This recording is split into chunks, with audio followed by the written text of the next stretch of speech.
நாங்க வந்து ஆறுதலை தான் பெருசா எடுத்தோம். நாங்க ரொம்ப மன உளைச்சல் காலாக்கி இருக்காங்க சார் இன்னைக்கு என்ன.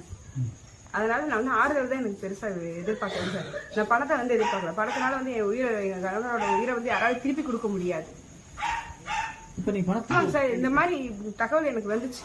என் பேரை மிஸ்யூஸ் பண்ணி போயிருக்காங்க. தகவல் தெரிஞ்சோட நான் போய் பணத்தை ரிட்டர்ன் பண்ணிட்டு வந்துட்டேன். பேங்க்ல 20 லட்சம் பணம் போட்டிருந்தாங்க.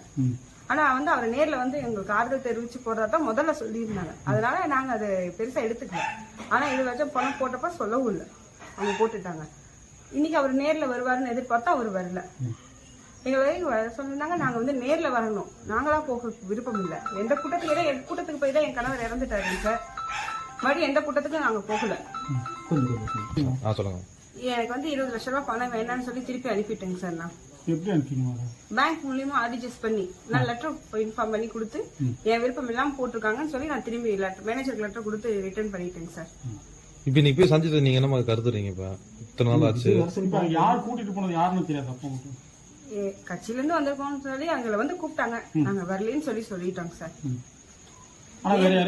வேற யாரோ எங்களோட பேரை மிஸ்யூஸ் பண்ணி யாரோ போயிருக்காங்க. அது எப்படி தெரியும் உங்களுக்கு? அவங்க வேற யாரோ போயிருக்காங்க, அதாவது டிவில போட்டுருக்காங்க. யார் யார் குடும்பத்தை வந்திருக்காங்கன்னு சொல்லி டிவில போட்டிருக்காங்க. அந்த ரிலேட்டிவ் வந்து எங்களுக்கு தெரிஞ்சவங்க தான், போனவங்க தான். ஆனா அவங்களுக்கு எங்களுக்கு ஃபேமிலி இஷ்யூஸ் இருக்கு.